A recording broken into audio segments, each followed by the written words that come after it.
Fluminense e River Plate empataram em 1-1 na estreia do Flusão nesta edição da Libertadores, né? E esse será um dos assuntos, né, entre outros, né, do Flu na Lata, essa edição do Flu na Lata, um canal dedicado à nossa grande paixão, o Fluminense Futebol Clube. Eu sou Alexandre Guimarães e se no final do vídeo você achar legal, dá um joinha, compartilhe com os amigos, se puder se inscreva, ajuda aí o Flu na Lata que a gente agradece, né? Bom, galera, Fluminense e River Plate 1-1, quinta-feira no Maracanã, esse foi o resultado. O jogo que o Fluminense, eu acho que o Fluminense encarou bem o time argentino, né? O River Plate, um dos favoritos a ganhar a Libertadores, um time que é treinado há muito tempo pelo Marcelo Gadiardo, né? Enfim, um adversário dificílimo que o Fluminense encarou. Acho que o Fluminense foi muito bem, né?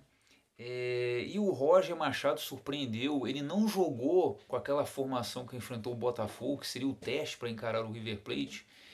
Ele foi com quase o time todo daquela partida, mas ele tirou o Wellington e botou o Luiz Henrique, que é um jogador mais ofensivo, é um meia esquerda, ou joga na ponta esquerda, né? Então o Fluminense ficou mais indo mais para cima do River Plate, né? Com mais condições de toque de bola.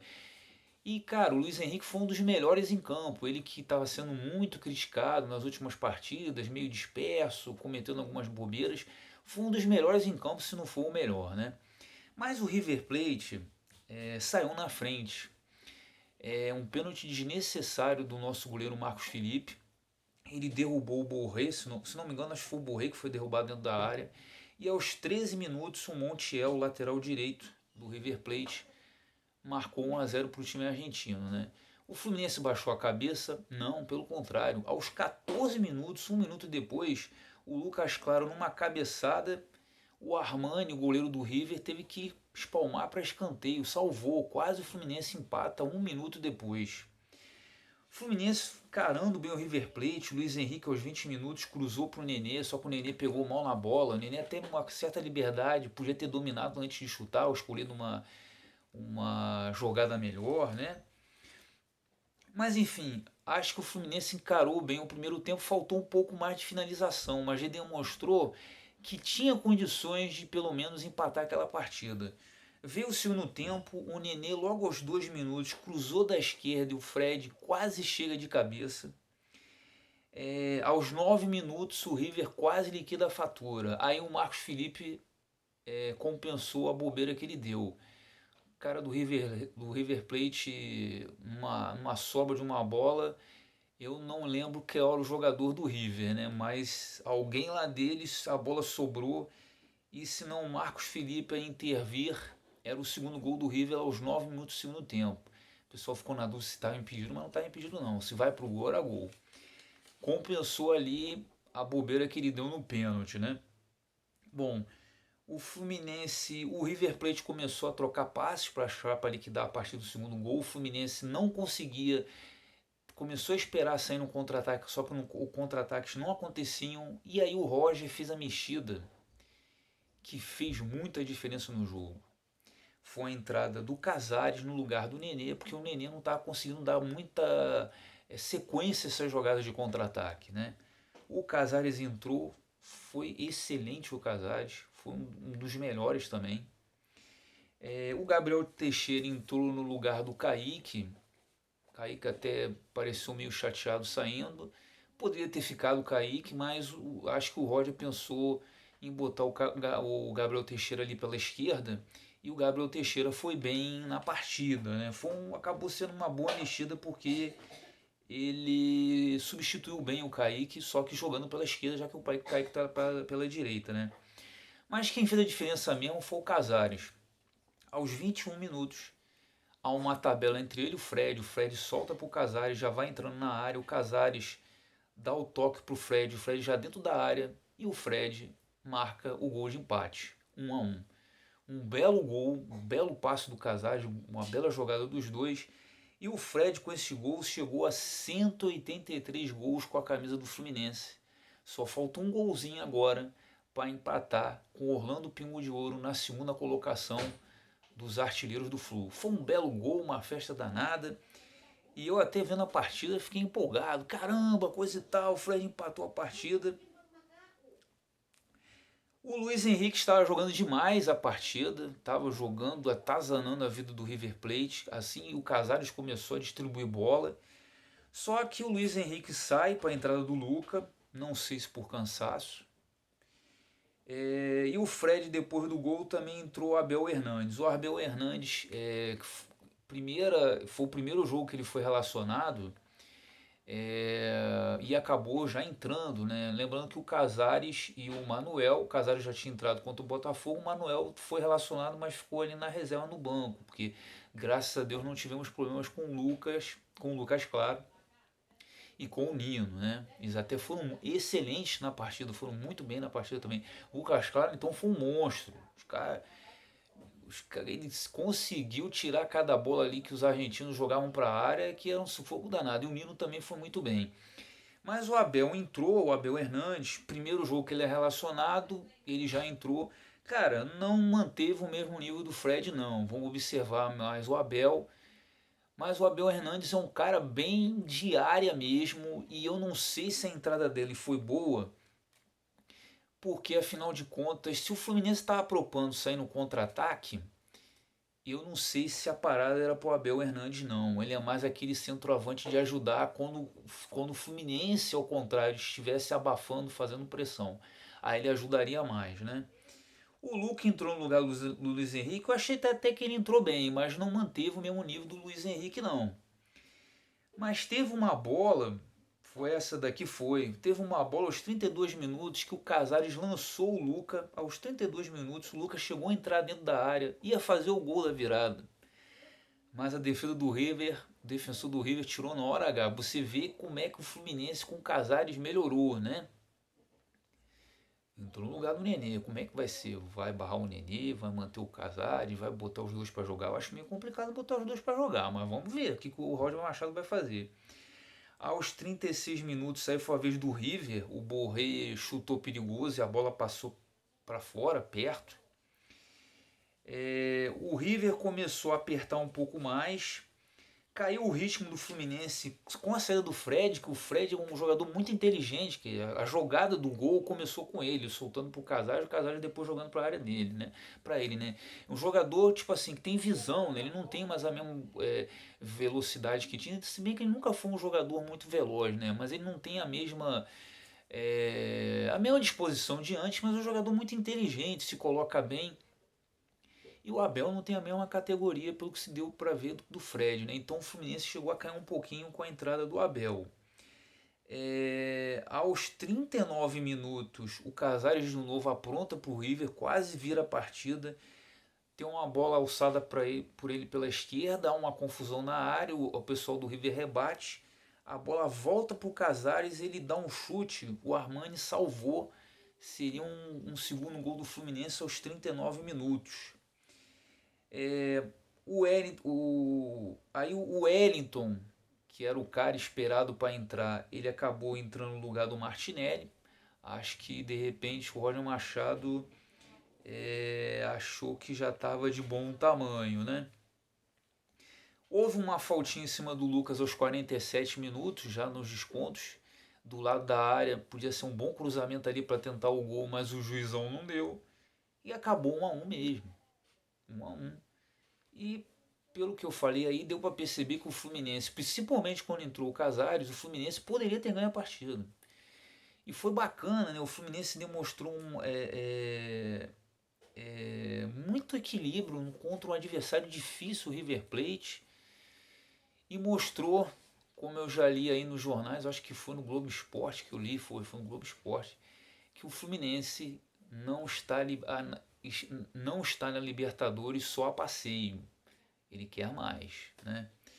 O outro jogo do grupo, Junior Barranquilla e Santa Fé, terminou 1 a 1, ou seja, tá todo mundo com 1 ponto e todo mundo com um golzinho para cada um, né? Tá bem empatado aí a parada entre os times, né? Bom, a próxima partida, lembrando, essa partida do Fluminense, eu cheguei a falar no vídeo anterior que ela foi transmitida pelo Face, mas ela acabou sendo transmitida tanto pelo Face quanto pela Fox Sports. Por que isso?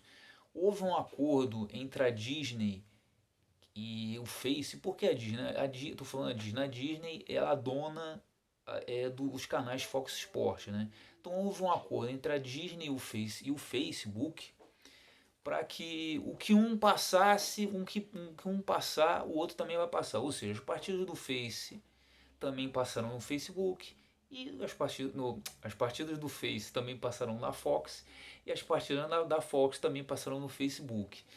Então, quer dizer, das 5 próximas partidas que o Fluminense tem, estou dizendo próximas, que eu já imagino que o Fluminense estará nas oitavas, né? 3 delas passarão tanto no Face quanto na Fox. É o jogo entre o Fluminense contra o Junior Barranquilla lá na Colômbia, o jogo do Fluminense contra o Barranquilla aqui no Maracanã, que também esse vai passar no SBT, e o jogo do Fluminense contra o River Plate, o último jogo da fase de grupos lá no Monumental de Núñez, lá na Argentina, né? Os jogos contra o Santa Fé continuam sendo na Comembol TV. Aí não tem jeito, aí se a gente quiser ver, vai ter que assinar o pay-per-view da Comembol, né? Bom, enfim, em falar em TV, é bem importante falar que, bom, agora lembrando também outra informação importante, o Bobadilha não pôde estar relacionado para o jogo contra o River Plate. Chegou a estar o nome dele no bid da CBF, faltando poucos segundos para chegar às 15 horas de segunda-feira, só que por questão de documentação, a documentação teria que sair do Fluminense para dar FED, para a CBF e depois ir lá para Comembol, né? Por uma questão de documentação ele não esteve regularizado para essa partida, mas para a partida contra o Santa Fé ele poderá ser relacionado sim, já que o prazo para a partida contra o time colombiano, na segunda rodada, terminaria na segunda, agora dia 26. Como eles já mandaram muito antes, né, porque a tentativa era chegar no jogo do River, então ele já está mais que regularizado aí para esse jogo contra o Independente de Santa Fé, que é o próximo jogo do Fluminense, lá na Colômbia, lá em Bogotá. A partida não será no estádio El Campín, que é um estádio tradicional, é o estádio que a seleção colombiana atua, né? Pelas informações, o Campinho já estaria nas mãos da Sul-Americana por conta da Copa América que vai ocorrer, vai ser realizada tanto na Colômbia quanto na Argentina. Igual aconteceu aqui com alguns estádios nossos, o Maracanã e outros, né? Enfim, os times acabam não podendo jogar, que os estádios ficam reservados para essas competições. Então a partida do Fluminense contra o Independente Santa Fé vai ser em Bogotá, mas é num outro estádio. É no Metropolitano de Techo, é o nome do estádio, que é um estádio menor, parece que dá para 15 mil pessoas. Mas enfim, não tem público de qualquer forma, né, por causa da pandemia. E a partida está confirmada, porque pelo menos a informação é essa. Vai ser em Bogotá mesmo, não vai ter aquele problema do Fluminense. Bom, vamos aguardar, de repente as coisas mudam, mas por enquanto está marcado lá para Bogotá. Sei lá, se não vai poder jogar aqui na Colômbia, porque não sei o que, pandemia, de repente vai jogar em outro local. Mas por enquanto está marcado para lá. Bom, temos também domingo às 11h05 da manhã o Fluminense joga contra o Madureira. Volta a atuar agora pelo Campeonato Carioca, a última rodada da Taça Guanabara. O Fluminense ainda tem chance, como eu falei no vídeo anterior, de ganhar a Taça Guanabara. Se Volta Redonda e Flamengo empatarem, o Fluminense ganhar, ele leva a Taça Guanabara. O Fluminense provavelmente deve botar um time alternativo, mas se você quiser conferir, vai passar na Record. A Record vai transmitir essa partida domingo às 11h05 da manhã, Fluminense e Madureira. A Record vai transmitir o jogo do Flusão, né? Nessa sexta-feira tivemos o sorteio da Copa do Brasil, né? O Fluminense já sabe qual é o seu adversário e o sorteio não foi muito bom para o Fluminense não. O seu adversário na terceira fase, o Fluminense que entra junto com os demais times que estão na Libertadores e outros times, né? Chapecoense que ganhou a Série B, campeão da Copa no Nordeste, o Ceará. Algumas equipes estão entrando só a partir dessa terceira fase pelo próprio regulamento da Copa do Brasil, né? Eles não disputaram a primeira e segunda fase por conta da quantidade de jogos, quantidade de campeonatos. Então, algumas equipes envolvidas, principalmente que estão envolvidas na Libertadores, elas só entram a partir dessa terceira fase. O Fluminense é uma delas, e o adversário do Fluminense é o Bragantino, né? Que é um time bem enjoadinho. A primeira partida será no Maracanã e a decisão lá em, acredito que seja em Bragança Paulista. Não sei se o Bragantino vai levar isso para algum outro estádio, né? Ainda não há data para esse confronto, mas já temos um adversário complicadinho. Enfim, eu acho que isso. Temos uns confrontos interessantes da Copa do Brasil, por exemplo. Teremos Ceará e Fortaleza, o clássico rei lá do Ceará. Teremos Flamengo e Curitiba. Teremos Vasco e Boa Vista, Inter e Vitória, entre outros, né? Copa do Brasil aí já na sua terceira fase, né? Ah, e lembrando, só para terminar aqui o vídeo, para não ficar muito longo, né? As semifinais do Campeonato Carioca, os clubes que estarão nas semifinais, já sabemos que só uma questão: quem vai ser o campeão da Taça Guanabara e quem serão os confrontos dessa última rodada. Mas já sabemos que são Fluminense, Flamengo, Volta Redonda e a Portuguesa da Ilha, né? Os quatro clubes, numa reunião na FERJ, concordaram, foi unanimidade, das semifinais do Carioca e as finais terem o VAR. O VAR estará de volta, aparecerá no Campeonato Carioca. Eu achei uma boa medida. Valeu, galera. Um abraço a todos. Vamos continuar acompanhando o Flusão e saudações tricolores. Valeu.